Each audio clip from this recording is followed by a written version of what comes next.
Welcome back to my YouTube channel. Hopefully आप लोग खैरियत से होंगे। आज का जो हमारा लेक्चर है वो होगा about the exercise of chapter 2 10th class biology the human respiratory system.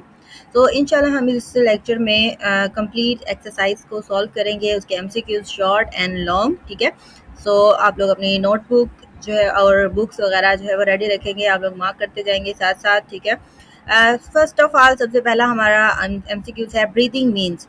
पहले लेक्चर में, इस चैप्टर के पहले लेक्चर में, इंट्रो वाले जो लेक्चर था हमारा, उसमें हमने ब्रीदिंग, गैसेस एक्सचेंज और रेस्पिरेशन के दरमियान में डिफरेंस देखा था। एंड अगर आप लोगों को लेक्चर समझ आ गई थी तो आप इस एमसीक्यूज को इजीली टिक कर सकते हैं। और अगर आपने वो लेक्चर नहीं लिया तो आप लोग जाके ले सकते हैं। इस प्ले लिस्ट का सबसे पहला लेक्चर होगा वो। तो breathing means breakdown of CH bonds to produce energy. No, this ये जो term है, ये जो statement है, this is about respiration, getting oxygen from air and removing carbon dioxide. ये जो statement है वो है हमारे पास gaseous exchange के बारे में and movement that take air in and out of the body. ठीक है, तो ये जो है ये इसको कहते हैं हम ब्रीदिंग, हवा को बॉडी के अंदर और बाहर निकालना। ठीक है, जैसे हम सिर्फ स्पेसिफिकली एयर की बात कर रहे होते हैं, ठीक है, तो वो होता है हमारे पास ब्रीदिंग। ठीक है, ऑप्शन 4 जो है वो डी ऑप्शन तो है ही नहीं रिलेटिव। ठीक है, तो बी ऑप्शन इसका करेक्ट आंसर है हमारे पास, movement that take air in and out of the body. Then second MCQ है हमारे पास, which path does air take immediately after passing through the larynx. ठीक है, जो है हवा का रास्ता जो हमने पढ़ा था एयर पैसेज वे, कि हवा जो है वो लेरिंग्स के फौरन बाद कौन से स्ट्रक्चर में दाखिल होती है। सो लेरिंग्स के बाद हमारे पास आता है ट्रेकिया। क्या आता है? ट्रेकिया। ट्रेकिया के बाद ब्रोंकाई होता है और सबसे लास्ट में एल्विलाई आता है। सो इमीडिएटली आफ्टर जो है लेरिंग्स क्या आता है हमारे पास? Trachea. So correct option is C, trachea. Why are alveoli surrounded by capillaries. Alveoli के गिर्द हमने पढ़ा था कि कैपिलरीज होती हैं, तो उनका काम क्या होता है, किस लिए होती है? ठीक है, to absorb water. No, water absorption का कोई काम नहीं है। To produce mucus, mucus produce करने के काम ही नहीं करती है कैपिलरीज। कैपिलरीज का एक बेसिक फंक्शन होता है that is the to exchange gases. ठीक है, गैसेज एक्सचेंज में जो है हेल्प करती है। जो मेन रोल होता है हमारा जो ब्रीदिंग गैसेस एक्सचेंज का, जो मेन ब्रीदिंग हम सांस लेते हैं तो उसका मेन फंक्शन ही यही होता है कि हमने गैसेस एक्सचेंज करवाना होता है। सो कैपिलरीज का काम क्या होता है? B option is correct, to exchange gases. Which feature of the alveoli helps in rapid gas exchange. So alveoli में ऐसी कौन सी प्रॉपर्टी होती है, उसकी कैरेक्टरिस्टिक होती है जिसकी वजह से वो गैसेस एक्सचेंज में हेल्प करती है बहुत ज़्यादा या तेज़ी से उसके अंदर जो गैसेस एक्सचेंज होता है। सो थिक वाल्स, एल्विलाई की वाल्स जो है वो थिक नहीं होती हैं, थिन होती हैं। ठीक है, तो ये ऑप्शन नहीं हो सकता। मॉइस्ट सरफेस होती है। ठीक है, इसकी वजह से गैसेस एक्सचेंज ईजी हो जाता है बट ज़्यादा नहीं होता। ठीक है, देन उसके बाद है स्ट्रॉन्ग मसल। ठीक है, मसल स्ट्रॉन्ग, इसका कोई ताल्लुक नहीं होता। देन उसके बाद है हमारे पास लार्ज डायामीटर। एल्विलाई जो है वो एक थैली, एयर सैक्स हैं जो कि बहुत छोटी छोटी थैलियों से मिलकर बने होती हैं। ठीक है, तो इसकी जो वाल्स होती हैं वो फोल्डेड होती हैं बहुत ज़्यादा, जिसकी वजह से उसका सरफेस एरिया लार्ज हो जाता है। That's why rapid gas exchange होता है। तो हमारे पास जो करेक्ट ऑप्शन होगा वो होगा लार्ज डायामीटर। एमसीक्यूज नंबर 5 है, विच action increases lung volume during breathing. इसमें से क्या होता है ब्रीदिंग के दौरान? ठीक है, जब ब्रीदिंग करते हैं हम तो लंग्स का जो वॉल्यूम होता है वो इंक्रीज कब होता है, यानी कि लंग्स कब फैल जाते हैं। ठीक है, तो ये काम इनहेलेशन के दौरान होता है। तो उस टाइम में क्या चेंजेस आ रहे होते हैं? रिलैक्सिंग द डायाफ्राम, नहीं, डायफ्राम जब रिलैक्स होता है तो वो ऊपर की तरफ हो जाता है और लंग्स का वॉल्यूम कम कर देता है। ठीक है, तो ये ऑप्शन नहीं आएगा। क्लोजिंग दी ट्रेकिया, इसका कोई ताल्लुक नहीं होता। Then contracting intercostal muscles. ठीक है, ये ऑप्शन जो है वो हो सकता है। स्टिफनिंग दी एल्वियोलर वाल्स, ये भी नहीं होता। So B option is correct. Intercostal muscles यानी कि रिब्स के मसल्स उकड़ते हैं और रिब्स ऊपर उठ जाती हैं। रिब्स ऊपर उठेंगी तो जो लंग्स का ऊपर जो प्रेशर था वो कम होगा और लंग्स जो है वो फैल जाएंगे, उनका वॉल्यूम इंक्रीज हो जाएगा। So B option is correct. Then MCQs number 6 है, inhaled air contains 21% oxygen, what is its percentage in exhaled air. ठीक है, वो टेबल हमने पढ़ा था। तो एमसीक्यूज आया हुआ है उसमें से कि इनहेल्ड एयर में 21% होती है और जब हम बाहर निकालते हैं तो उसमें कितनी होती है? 16% ऑक्सीजन होती है। So correct option is B option, that is 16%।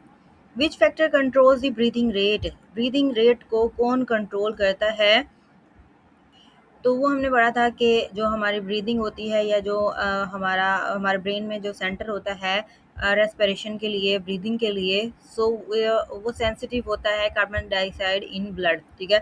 Blood में जब कार्बन डाइऑक्साइड की मिकदार ज़्यादा हो जाती है तो ब्रीदिंग रेट इंक्रीज कर दिया जाता है ताकि ज़्यादा से ज़्यादा कार्बन डाइऑक्साइड बॉडी से बाहर निकाली जाए और ऑक्सीजन को अंदर लाया जाए, ठीक है।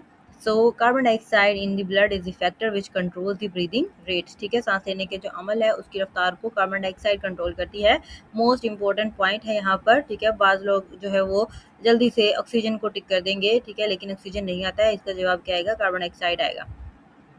दीवार्स of the alveoli are broken in, कौन सी डिसीज थी जिसके अंदर एल्विलाई की दीवारें टूट जाती हैं? That is emphysema. सारे डिसीजेज के बारे में हमने पढ़ा है, ठीक है। तो अगर आप लोगों ने अच्छे से लेक्चर लिया है तो एम्फीसीमा आएगा इसका answer.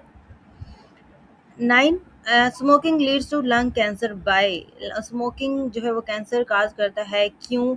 Bye increasing oxygen uptake, irrelevant, ठीक है, ऑक्सीजन अपटेक इंक्रीज नहीं करता। Slowing down, promoting uncontrolled cell division, slowing down healing, enlarging the trachea. तो इनमें से जो ऑप्शन है हमारे पास, स्मोकिंग क्या करता है? लंग कैंसर, क्योंकि स्मोकिंग में ऐसे केमिकल्स होते हैं जिसकी वजह से जो डिवीजन होती है सेल की वो अनकंट्रोल हो जाती है। तो that's why option B is correct. MCQ number 10, which chemical in cigarette smoke directly leads to addiction? तो कौन सा केमिकल है इसमें जो कि एडिक्शन हो जाती है, जिससे केमिकल सिगरेट की वजह से, ठीक है। सिगरेट के स्मोक में बहुत सारे केमिकल्स होते हैं बट उनमें से एडिक्शन किसकी होती है? सो इसका ऑप्शन आएगा हमारे पास सी ऑप्शन, निकोटीन। निकोटीन एक एडिक्टिव ड्रग होता है, ठीक है। तो ये भी जो है वो सिगरेट के धुएं में मौजूद है, तो इसकी वजह से एडिक्शन हो जाती है सिगरेट की। एक सुकून आवर एक चीज़ होती है, ठीक है, जिसकी वजह से जो स्मोकर्स होते हैं उनको एडिक्शन हो जाती है। सो हमारे पास करेक्ट ऑप्शन होगा यहाँ पर C option.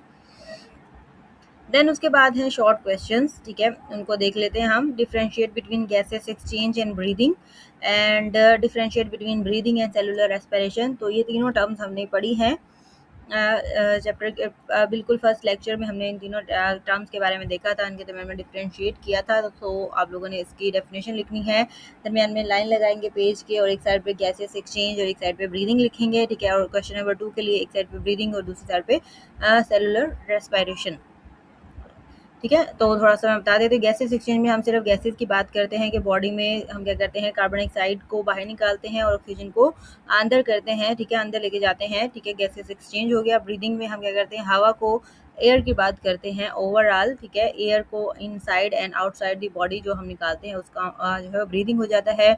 And cellular respiration क्या होता है, जिसमें हम फूड के दरमियान में जो फूड है उसकी ब्रेक डाउन की जाती है, फूड में मौजूद CH बॉन्ड्स को तोड़ा जाता है एंड उससे हमें क्या मिलती है, एनर्जी मिलती है, ठीक है। तो ये तीनों टर्म्स अच्छे से मैंने क्लियर करवा दी थी, आप लोग पहला लेक्चर जो है वो इस सीरीज का ले सकते हैं।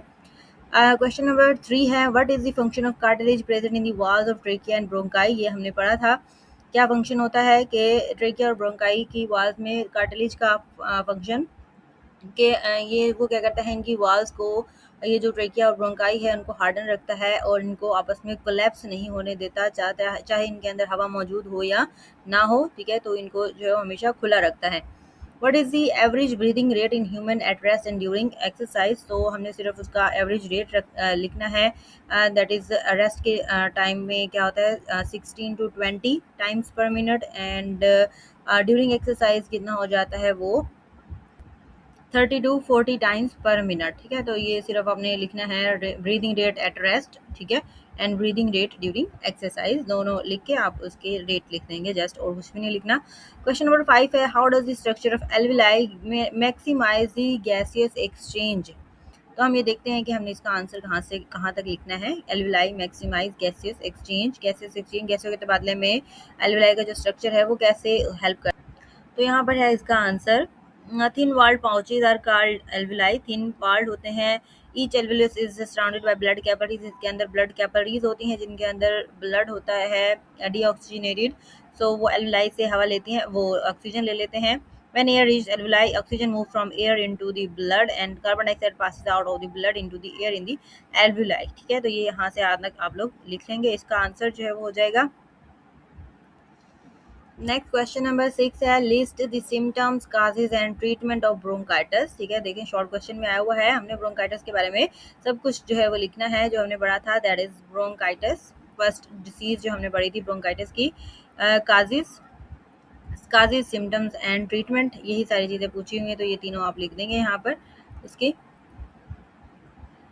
ठीक है, तीनों हेडिंग देके उसकी सारी चीज़ें लिखेंगे और आप लोगों का क्वेश्चन पूरा हो जाएगा। देन उसके बाद है mention the symptoms and treatment of emphysema. तो एम्फीसीमा में से हमने सिम्टम्स लेने हैं और ट्रीटमेंट जो पूछा जाता है सिर्फ वही लिखा करें, ये ना हो कि आप लोग पूरा टॉपिक लिखने बैठ जाएं। So it's a short question. What are carcinogens? Name any two carcinogens present in the cigarette. Carcinogens क्या होते हैं? कैंसर काजिंग एजेंट्स, केमिकल्स होते हैं जो कि स्मोक में मौजूद होते हैं, टबैको के स्मोक में मौजूद होते हैं।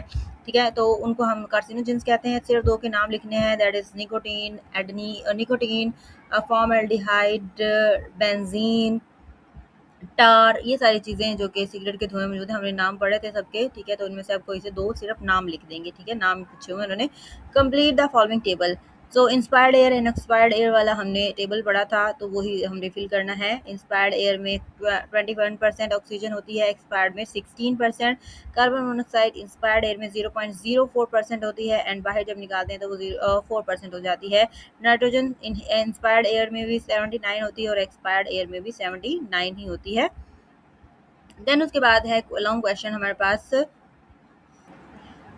लॉन्ग क्वेश्चन में इस चैप्टर के इंपॉर्टेंट है सारे। ठीक है, हमारा जो कॉम्बिनेशन आया है हमारी बुक के साथ, न्यू बुक के साथ, तो उसके अकॉर्डिंग पहले चैप्टर का जो कॉम्बिनेशन है वो तीसरे के साथ है, तो आप लोगों ने लॉन्ग क्वेश्चन भी अच्छे से इस चैप्टर के करने हैं।